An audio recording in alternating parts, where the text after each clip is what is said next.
আমাকে ক্ষমা করো প্লিজ। কম সেই জন্য যখনই এতটা হবে।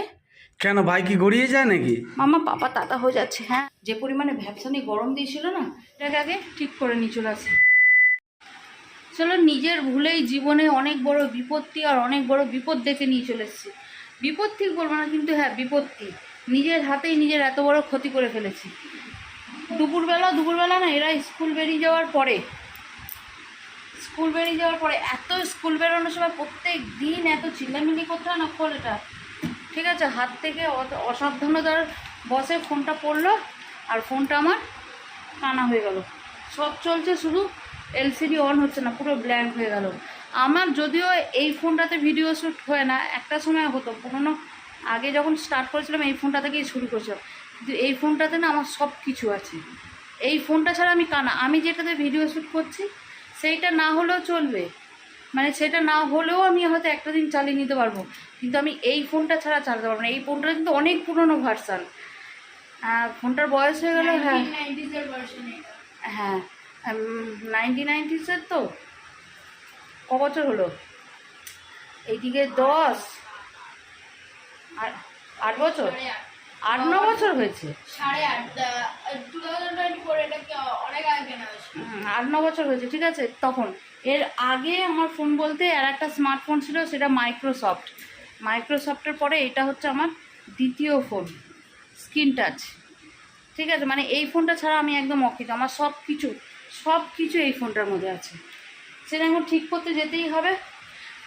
এনাকে এখানে পড়তে বসে দিয়েছি। বিকালবেলা উঠে দুপুরবেলা একটু শুয়েছিলাম, বিছনাপাতি এখনও তুলিনি, কারণ মাথার মধ্যে আমার এই ফোনটা এখন ঠিক করার চলছে।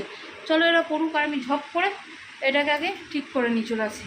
আর জানো তো, আজকে সন্ধ্যাবেলা ঘরদোর ঝেড়েছি, দাঁড়াও দেখাই। সন্ধ্যাবেলা কি বিকালবেলা থেকেই শুরু করেছি, বর আসার সঙ্গে সঙ্গে শুরু করেছি। এই যে বুঝতে পারছো কি, এই যে পুরো ঘরদোর সব ঝেড়েছি। এখানে ছেলেদের ঘরটাও দেখাই, দাঁড়া, তোদের ঘর ঝেড়ে তুই দেখিনি, পাখাটা একটু অফ কর।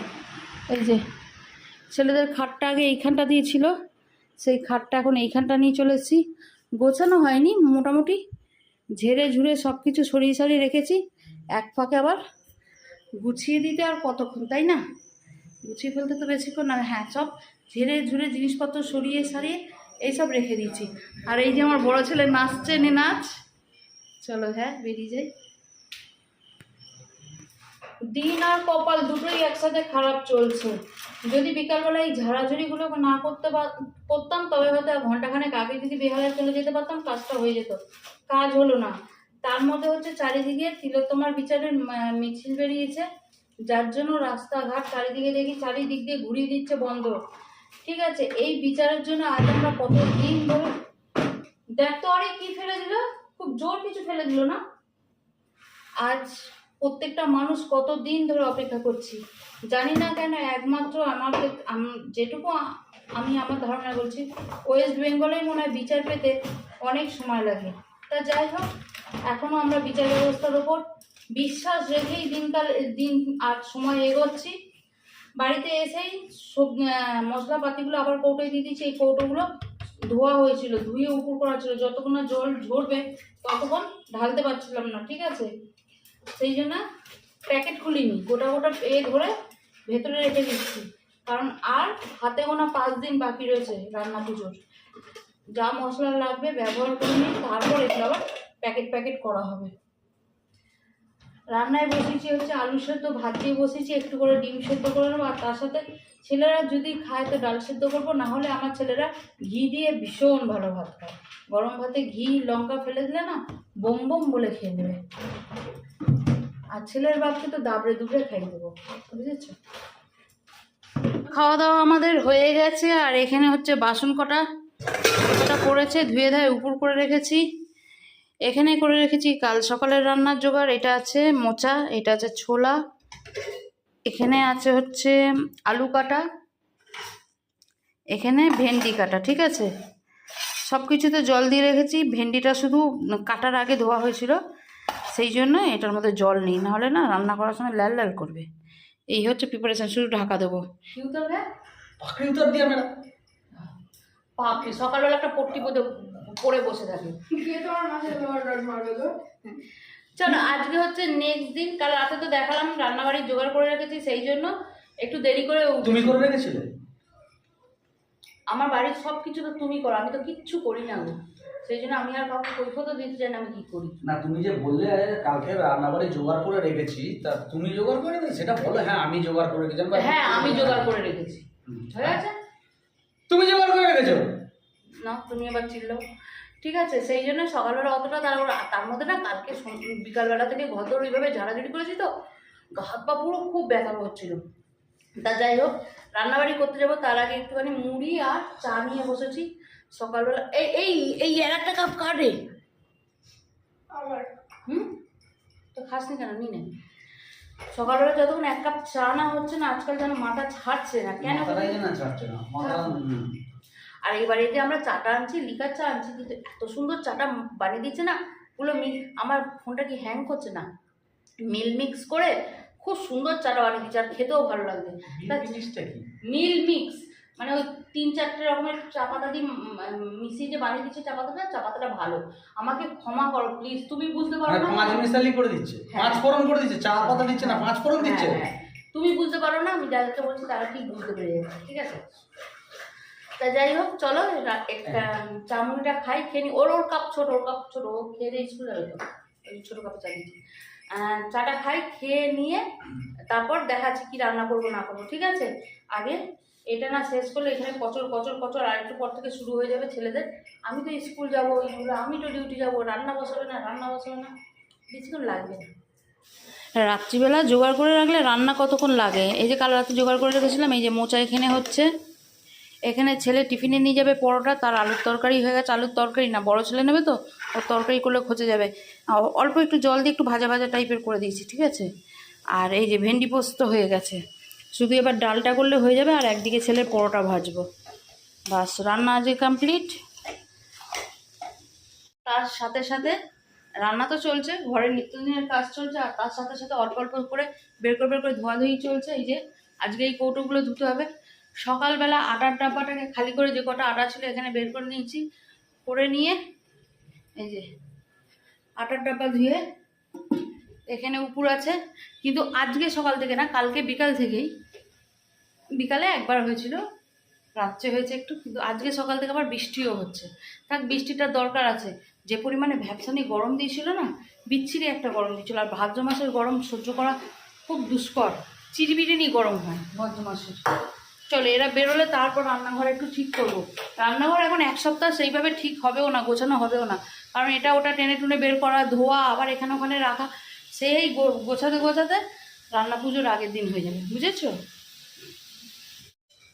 তোমাদের কচকচানি চলতে থাক, ওদিকে গাড়ি চলে গেছে। তুমি ফেলে দিয়ে এসো একটু, নাহলে অটো ভাড়া দিয়ে দাও, আর অটো করে চলে যাবে। কি করবো আমি বলো তো, এটাও কি সম্ভব? অটো ভাড়া দিয়ে দিচ্ছি, ছেলেরা অটো করে চলে যাবে। সব বিষয়ে মাথা ঘামিও না, একটুখানি শুধু অটোর মধ্যে তুলে দিয়ে এসো। ওরা অটো থেকে নামবে একদম তো স্কুলের মুখেই। আরে স্কুলের সামনেটা কি কাদা দেখেছো? এবার নাও, মানে আমার মনে হয় আমার লাইফে এই প্রথম হলো, এদেরকে স্কুল লাইফে আমি এই প্রথম করলাম। এদিকে নিয়ে এসো, কি কি রান্না হচ্ছে দেখি দাও। সব কিছুই তো তোমার প্রথম হচ্ছে, মুশকিল তো এখানে। হ্যাঁ এবার এই ছেলেদের টিফিন কি আছে, টিফিনে বলে দাও। এই শুকনো আলুর তরকারি আর পরোটা, আর এই হলো মোচা, এই হলো ভেন্ডি, এই হলো ডাল, এই হলো নুন, আর ভাত কই। আচ্ছা রান্নাঘরের অবস্থা খারাপ আছে, ঠিক আছে। এত কিছু করার পরও কথা পাই না, মুখ পাই না। আমার কপালে লেখা রয়েছে খ্যাক খাকানি তো শুনবই। কেমন হয়েছে মোচাটা? হয়েছে না? দেবে কি অটোতে তুলে? হ্যাঁ তুলে দিয়ে আসবো, আর কি করবো। আর অটোতে তুলে দিয়েছে, একদম গাড়িতে একদম ওদের স্কুলের সামনেই নামবে অটো, স্কুলের গেটেই তো নামাবে। নেমে যেতে পারবি? ভাইকে দেখে নিয়ে নামাবি। হ্যাঁ কেন, ভাই কি গড়িয়ে যায় নাকি?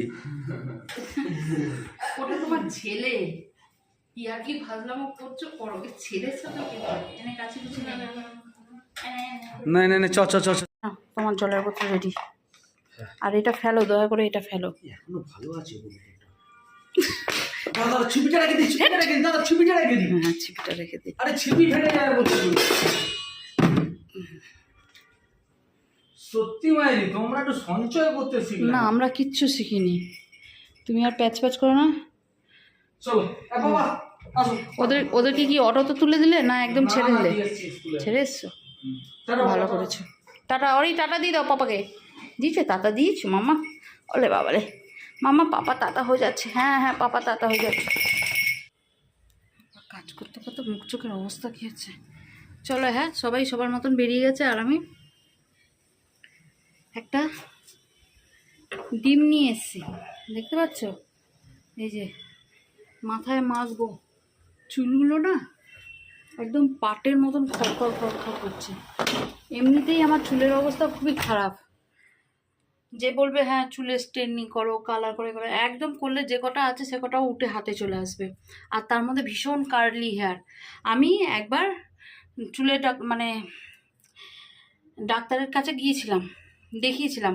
আমার চুলের বয়স বেশি দিন না, মানে হচ্ছে আমার চুল এই ঘাড় অবধি হয়, আর ধরো একটা চুল ঘাড় অবধি হলো, ওটা একদিন কি দুদিন, মানে যতদিনে ওইটা ঘাড় অবধি হবে, হওয়ার পরে ওটা অটোমেটিক উঠে পড়বে। মানে চুলের একটা বয়স থাকে জানো তো বাড়ার, একজন দেখবে খুব লম্বা, তার মানে তাদের চুলের বয়স অনেক বেশি, তো আমার চুলের বয়স কম। ঠিক আছে, এটা হয়তো অনেককে শুনে বলে চুলের আবার বয়স। একবার ডাক্তারকে ডেকে ডাক্তারের কাছে গিয়ে জিজ্ঞেস করো, আমার চুলের বয়স খুব কম, মানে আমার এই ঘাড়ের গলার এই অবধি এলেই আমার ওই চুলটা পড়ে যায়, যার জন্য আমার চুল বেশি বড় আমি রাখতে পারি না। আগে চুল বড় রাখার চেষ্টা করতাম, কিন্তু পুরো টিকটিকি লেজ হয়ে যেত পেছনটা। তারপর থেকে এক ডাক্তার বললেন যে আপনি চুলের বেশি দূর রাখতে পারবে না, আপনার চুলের বয়স কম, সেই জন্য যখনই এতটা হবে কেটে দিতে হবে। আমি দেখছি তাই, যেই একটু ঘাড়ের নিচে নাবে এই যে টিকি বেরিয়ে যায়, বুঝেছো? তা যাই হোক, চুলটা এখন খুব রাফ হয়ে গেছে। একটা ডিম মাখি, আর খুব বেশি যে ট্রিটমেন্ট করি তা না, কিন্তু হ্যাঁ চলে যাওয়ার মতন অবশ্যই ট্রিটমেন্ট করি। চলো হ্যাঁ, এটা মেখে নিই, মেখে এখন 15-20 মিনিট তো থাকতে হবে।